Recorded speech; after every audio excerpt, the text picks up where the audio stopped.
Okay, people, today is September 15th. Terror, asteroid terror. NASA warns 2 monster rocks are hurtling towards Earth today. All fake, all nonsense. What the people that are working at the places like NASA's planetary defense, they believe they're doing science that is meaningful, but what they're doing is that they're looking at the firmament, they're looking at lights in the firmament, and they're making this quack science out of this nonsensical science to begin with, to tell us where the comets are going, where they're hitting, what's going to happen. So today, another terror, fear, there's an asteroid going to hit and destroy humanity, become in a state of fear. So NASA, so today 2 planets are hurtling towards Earth.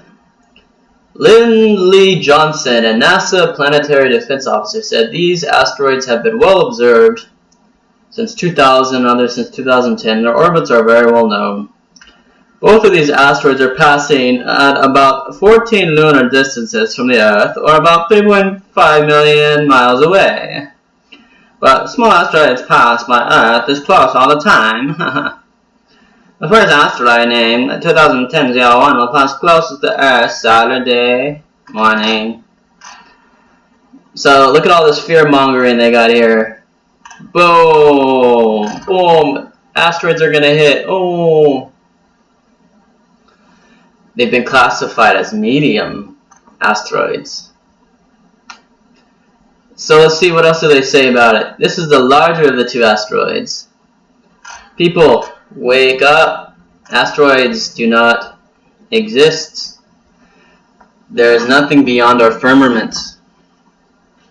Okay? If you believe in the Bible, you will know about the firmament. It is in the Bible.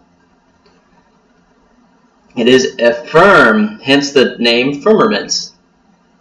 The first, okay, and shifting over subjects from the firmament over back to this rock. The first rock passes our planet roughly once a year. Its last visit was on September 11th, with annual visits expected to continue until 2023. However, after this, it will remain much further from Earth for a long time, until 2061. The second asteroid, 2000 QW7, is much less frequent visitor. Another artistic rendering. They have so many names for their photos that they have. This is probably just some old photo of the moon that they made, but then they decided just to sort of distort the picture and make it look all bumpy. So I guess asteroids, they get large craters too from rocks hitting into them. Look at this. Oh, there's a lot of craters here. Untapped value of asteroids. The most valuable asteroids in our solar system, in quintillion US dollars. So what they're doing now is they're putting monetary funds on asteroids because of, I guess, they could be mined for precious metals. So one asteroid, Davida, is worth 26.99 quintillion US dollars. Not trillion, quintillion dollars. Not quadrillion, quintillion. So if we were to somehow land on this rock that is traveling thousands and thousands of miles per hour through space, we could mine it for precious metals, and it would be worth around 26.99 quintillion dollars. The new point, then they have some sort of 0.67 quintillion dollars. See, it's just it's entertainment. If you believe that, then see. And here we have the famous asteroid, the one asteroid we have that we caught on video, and we have footage of. It was the asteroid that broke up over in Chelyabinsk, Russia, injuring 1,200 people. More like making 1,200 people like fall on their knees and get minor scrapes, maybe like 5 of them. But what it was, in all honesty, was not a asteroid. It was not anything to be alarmed about. It was probably just a rocket, and it hit somewhere, and they called it an asteroid because they have to prove it to you that there's asteroids that exist here. And there is no asteroids. Do not be scared, people.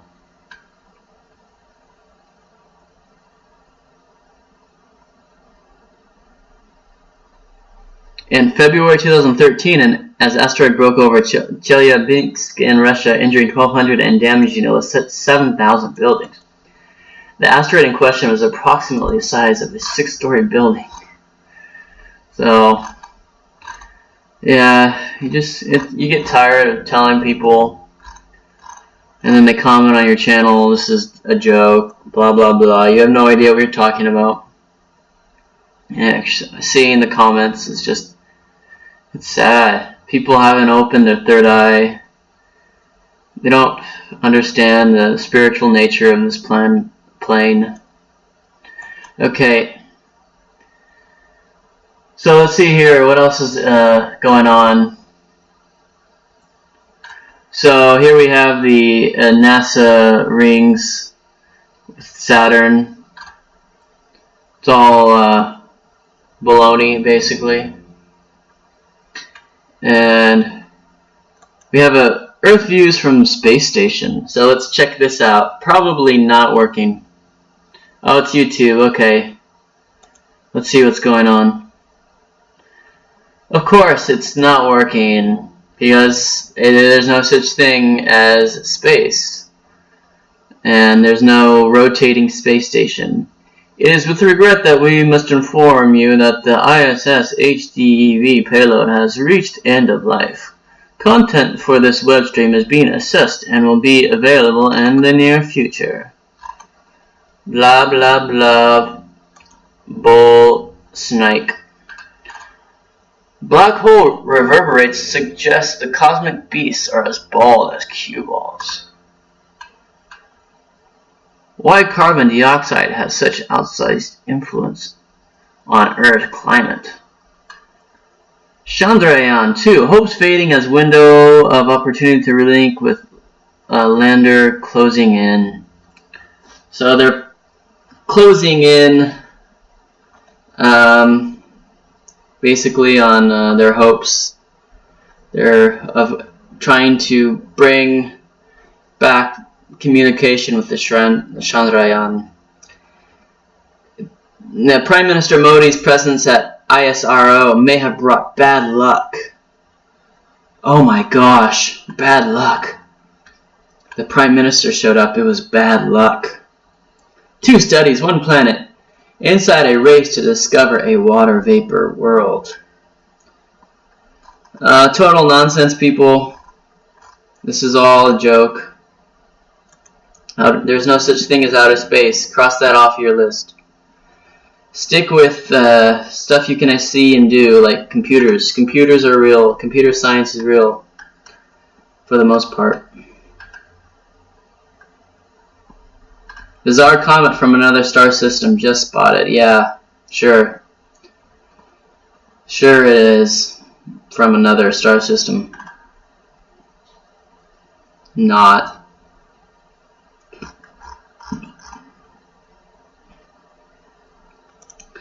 So let's look up Jack Parsons for people who don't know. So what do we got on Jack Parsons? He's the guy that started JPL and all of this magic work. He was a magician. He studied under Aleister Crowley, and he was a worshipper of the demonic. He was evil. He killed. He was a morally decrepit and insane person, and people will follow him and follow the work that these people laid out for this program that they have, NASA, JPL, and they're worshiping this man in a way, and it's disgusting. And right now, humanity is very morally disfigured. The family system is being destroyed. People can't afford to live, homeless everywhere. People are trying to find answers for everything. So today, rocket scientist is often a shorthand for genius, and those select few who work in the industry are respected, even revered. But it wasn't long ago. So here, the rhetoric they're using is, if you're a rocket scientist, then you are really smart. But it wasn't so long ago that rocket science was considered to be strictly in the realm of science fiction. And those who thought, people who studied it were thought of as kooky. So it was kooky to think about rocket scientists. So the man, this is all rhetoric just for Parsons. So it would just say his background in this rocket science and how he was doing it, giving him praise about how he was a part of the Suicide Squad and all their work. It was all really dangerous, but they were geniuses, and they could have killed themselves, but all this stuff. Now here we have a very evil picture. This is Aleister Crowley. At the same time that Jack Parsons was pioneering scientific developments, he was also engaging in activities that would have newspapers referring to him as a madman. So he would attend meetings of the Ordo and Temple Orientis. So this is Aleister Crowley. He's the most evil man in Britain. Wickedest man in the world. Do what thou will. So if you believe in Aleister Crowley, he was evil, then go for it. He was probably evil. He did a lot of evil stuff, supposedly. And Parsons' interest in the occult did not wane as his career progressed. So all the stuff he was doing did not go to waste. He was appointed the West Coast leader of the OTO. So this is his background in the occult. So he was one of the highest leaders in the OTO on the West Coast. He corresponded directly with Crowley. He even used the money from his rocket business to buy a mansion in Pasadena. So a den of hedonism that allowed him to explore sexual adventures like bedding his wife's 17-year-old sister and holding occult-like orgies. Frank Molina's wife said that the mansion was like walking into a Fellini movie. So this is pretty disgusting stuff here. So then the U.S. government, however, was not able to.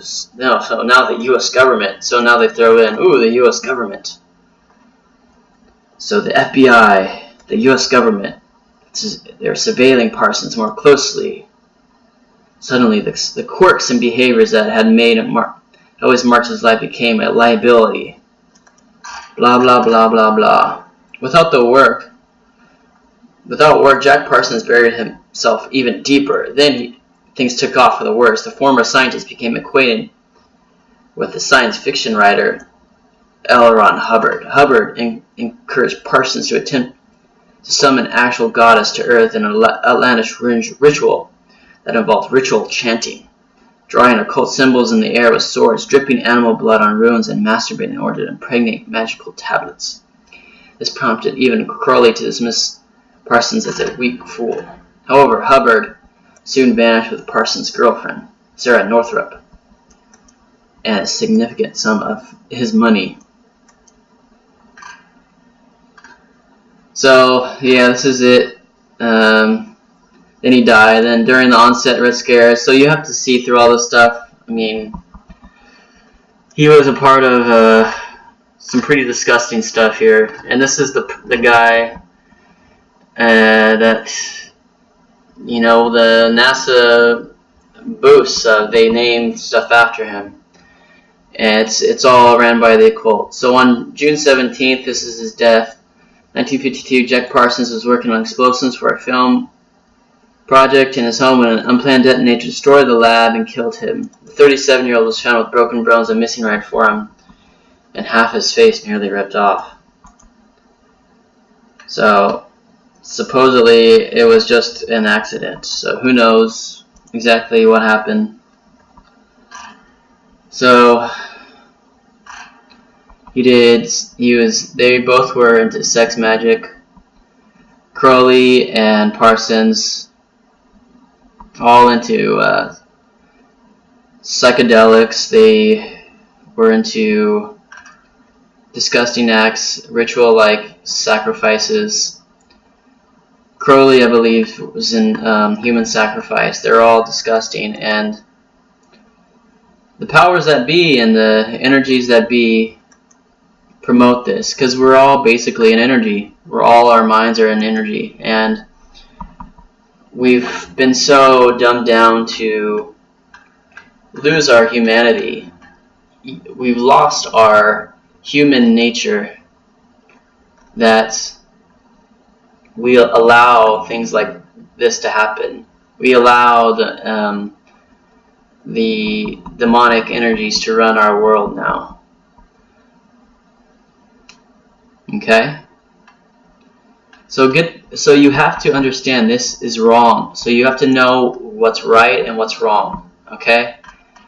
So this guy, again, is wrong. Okay? And if any of you want to know about Aleister Crowley, he was into occultism. So occultists, they are rampant in Freemasonry. So this is the guy who actually had his OTO kind of merged with Freemasonry, and what's above Freemasonry is the occultists that Aleister Crowley created. So you could call it whatever they call it, OTO. The lodges they have there, they have even higher up, the Illuminati. It's occultists. They ran, you call it entity, you call it, where people meet and they plan out and they influence and they control the energetic realm that we're living on, in a way, because they're what they call enlightened, which they're not. They're just there for control. That's all this is: control. So let's see. Let's do Aleister Crowley. He was a magician, just like Jack Parsons. They were all into magic. all into the unseen world, magic, trying to create and harness supernatural entities and destroy humanity, human nature. So this is it, and they're doing it right now because they have a lot of foot soldiers, and the foot soldiers are those who work for these organizations like NASA, all these people. But you see, these people that work for NASA, they're not in on it. They've just been conditioned through indoctrination that they're partaking in this, and they don't know any better. It's not because they're bad people. So he was a mountain climber too. He left a lot of people supposedly to die on the mountain. And Dilemma, he created Dilemma and Algeria and the Rights of Eleusis. He traveled to Algeria. He toured the desert, El Arba, and he went to Amul, Bosada, and then Dali Anin with. He recited the Quran on a daily basis. And so then he was a part of the Enochian magic and Book of Enoch.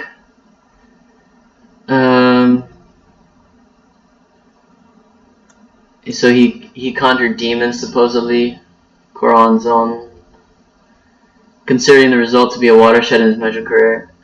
Returning to London, Crowley found that Mathers was suing him for publishing Golden Dawn. So he was part of the Golden Dawn.